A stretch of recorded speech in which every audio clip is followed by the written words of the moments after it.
सी news Bharat में हूं आपके साथ आकांक्षा यादव। वक्त हो चुका है न्यूज बुलेटिन का, तो चलिए निगाह डालते हैं इस वक्त की खास खबरों पर। आजमगढ़ थाना गंभीरपुर के ग्राम सराय पलटू गांव में जमीनी विवाद में पट्टेदारों से हुई मारपीट में 5 दिसंबर 2020 को घायल अमरनाथ को अस्पताल ले जाते समय रास्ते में मौत के बाद मृतक के परिवारजनों द्वारा विपक्षियों के खिलाफ 3 लोगों के नामजद आरोपी बनाए गए। तीनों घटना के दिन से फरार चल रहे थे और पुलिस अधीक्षक सुधीर कुमार सिंह के निर्देशन में अलग अलग पुलिस टीम बनाकर अपराधियों की तलाश की जा रही थी। तभी मुखबिर की सूचना के आधार पर पुलिस ने तीनों आरोपी को गिरफ्तार कर लिया है। आजमगढ़ से सीनू संवाददाता सीबी भास्कर की रिपोर्ट। जिलाधिकारी के निर्देश पर उप जिलाधिकारी ज्ञानपुर चंद्रशेखर तथा सामुदायिक स्वास्थ्य केंद्र के अधीक्षक doctor Ashutosh Pandey ultrasound centre पर बड़ी कार्यवाही की गई है। अल्ट्रासाउंड सेंटर को सील कर दिया गया है।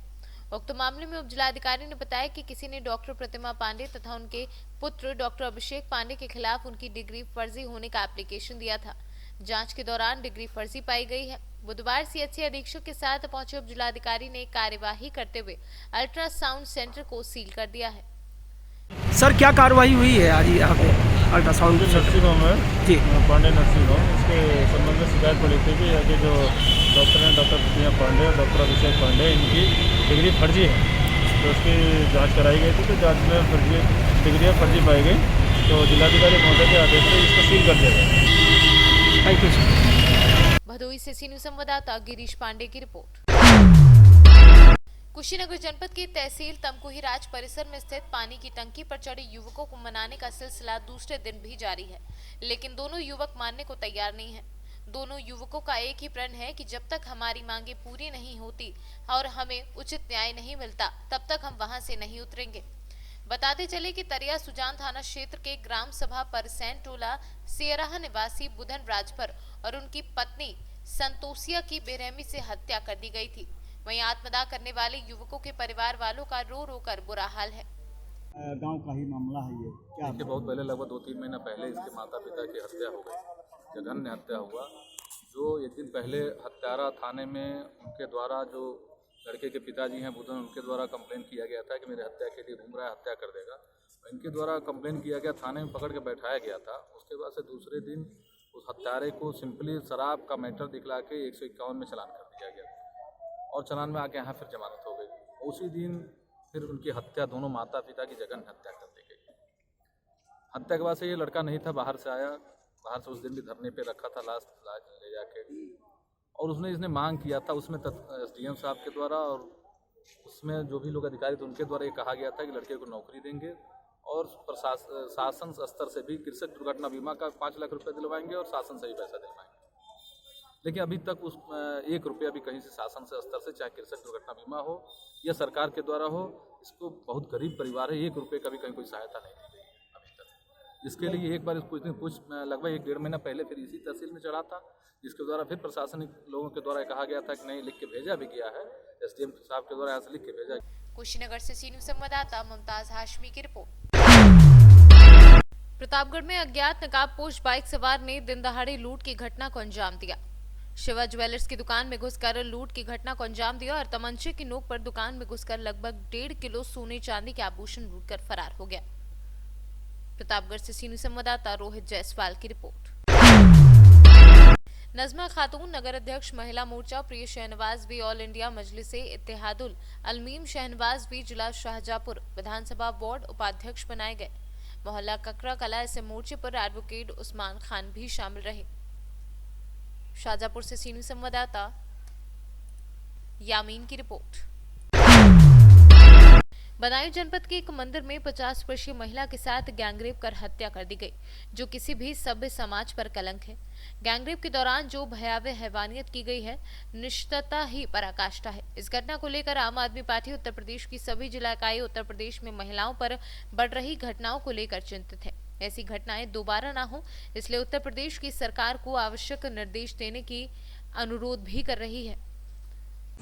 मैं आम आदमी पार्टी उत्तर प्रदेश का सह प्रभारी हूँ, अनूप पांडे मेरा नाम है। आप जिलाधिकारी कार्यालय पर आप लोग आए हैं, क्या आप लोगों की मांगे हैं? देखिए, बदायूं के अंदर जिस तरीके का शर्मसार घटना हुआ, एक 50 साल की औरत पूजा करने गई थी और उसके साथ जिस तरीके का दुराचार हुआ, उसकी मौत हो गई, उसके साथ वहाँ के महंत ने बलात्कार किया, उसके शिष्यों ने बलात्कार किया और ये सरकार एक दिन छुपाती रही। जब ये मामला आम आदमी पार्टी और अखबार वालों ने, पत्रकार भाइयों ने जब उठाया, तब जाकर के सरकार की नींद जगी।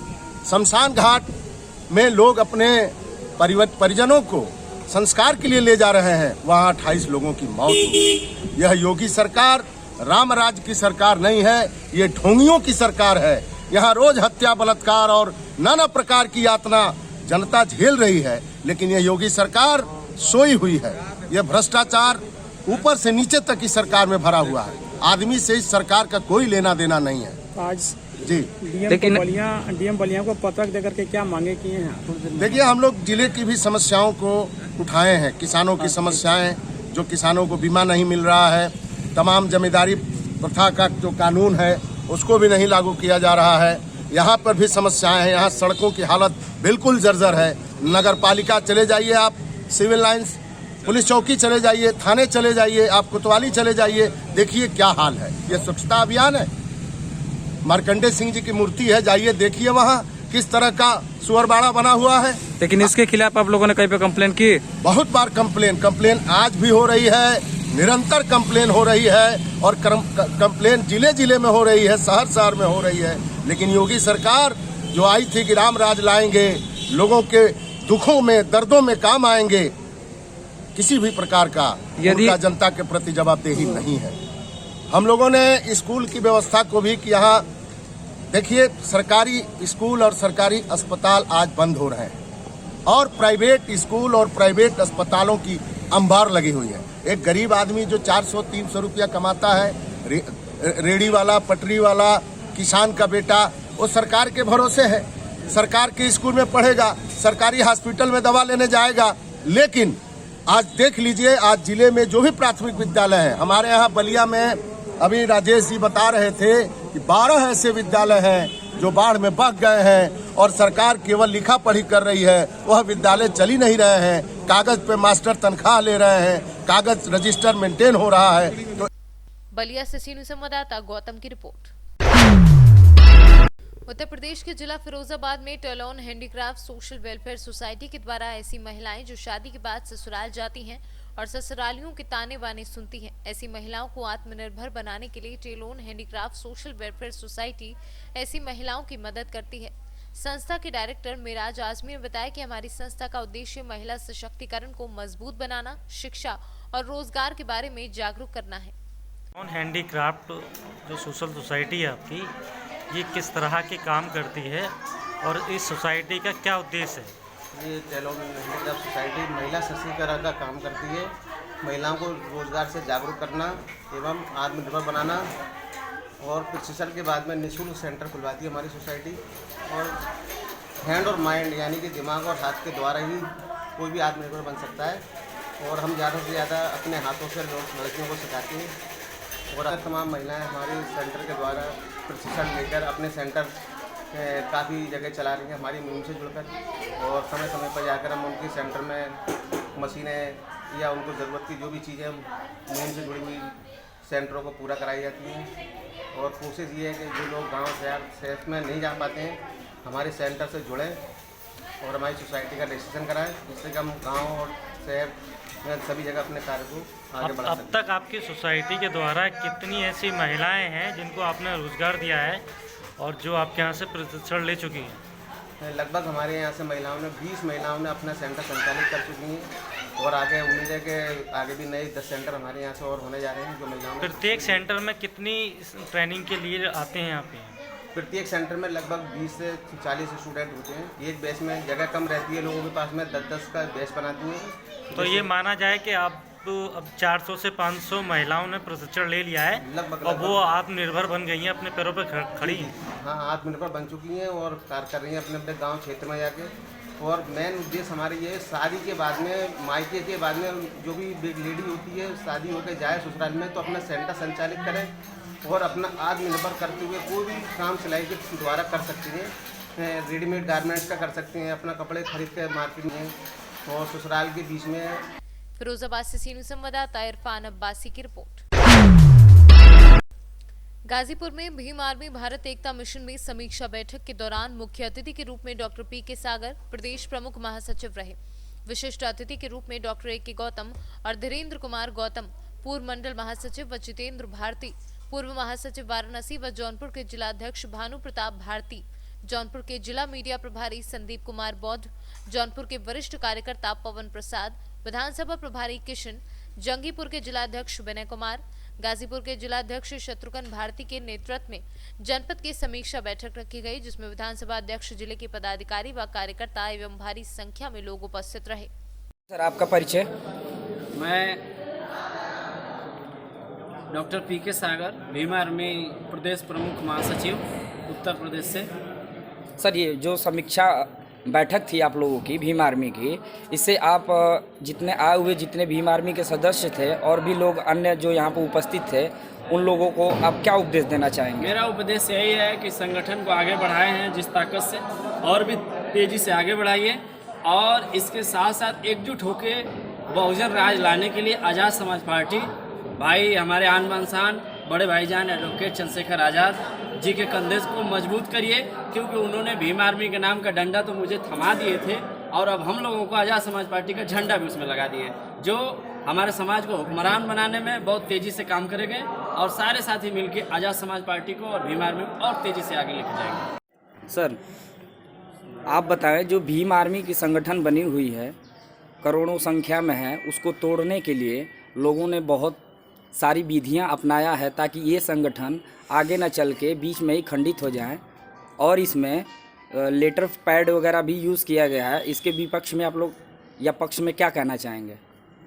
देखिए, सबसे पहले मैं बता देना चाहता हूं आपसे कि जो हमारे माननीय राष्ट्रीय अध्यक्ष और प्रदेश अध्यक्ष के खिलाफ जो गलत पोस्ट किए हैं और गलत फेसबुक पर वायरल कर रहा है और जो आईडी बनाकर वायरल कर रहा है, उनके खिलाफ हम लोग हर थाने में तहरीर दे करके मुकदमा दर्ज कराने की कोशिश कर रहे हैं, और पूरे प्रदेश में उन लोगों के खिलाफ मुकदमा होगा, और आज ही से शुरू हो गया है मुकदमा होना।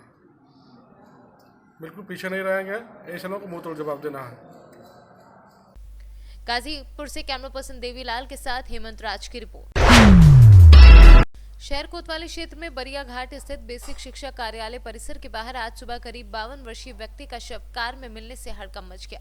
मौके पर पहुंची पुलिस ने जांच पड़ताल करने के बाद शव को कब्जे में लेकर पोस्टमार्टम के लिए भेज दिया है। बताया जा रहा है कि मृतक का परिवार विंध्याचल में रहता है, जबकि मृतक कार में ही सोता था। सर, एक बीएससी कार्यालय के सामने कार में शव मिला है, क्या है पूरा मामला, क्या वजह बताया जा रहा है?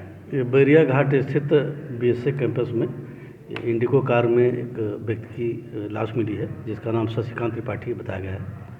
मौके पर पुलिस मौजूद है, विधिक कार्रवाई की जा रही है। सर, क्या अब तक छानबीन में कुछ पता चल पाया कि ये कैसे? प्राथमिक जांच से यही पता चला कि ये शराब पीने का आदी था और अपने घर से अलग रहता था। मिर्जापुर से सीनियर संवाददाता अजय दुबे की रिपोर्ट। इटावा में डीबीए चुनाव में अध्यक्ष पद पर अनिल कुमार गौर ने 275 मत लेकर विजय प्राप्त की। महामंत्री पद पर देवेंद्र पाल सिंह ने 273 मत लेकर विजय प्राप्त की, और वरिष्ठ उपाध्यक्ष पद पर हुतेश कुमार यादव ने 315 मत पाकर विजय प्राप्त की। साथ ही अधिवक्ताओं ने सभी को बधाई भी दी। ओथ कमिश्नर से होते हैं, उनको बहुत कम पैसा मिल पाता है, उनके पैसा बढ़ाने की कोशिश करूंगा, और डीबीए की आय को भी बहुत आगे बढ़ाऊंगा, और आगे मेरे और विकास वाले कार्य, इस मुद्दे पे मैं लड़ा था, इस मुद्दे में मैं सफल हुआ, किसी ने इसका जवाब नहीं दिया, उसका मुझे फायदा हुआ। निर्वाचित होने के बाद हमारी सबसे बड़ी प्राथमिकता ये रहेगी कि अधिवक्ताओं के जो भी हित है उनके लिए हम अपना अच्छे से अच्छा देने का प्रयास करें, और जो हमारे भाइयों ने सहयोग किया है उनका मैं तहे दिल से शुक्रिया अदा करता हूं। इटावा से सीनियर संवाददाता वाहज अली निहाल की रिपोर्ट। फिलहाल के लिए न्यूज बुलेटिन में बस इतना ही। देश और दुनिया की तमाम बड़ी खबरों के लिए जुड़े रहे सी न्यूज भारत के साथ।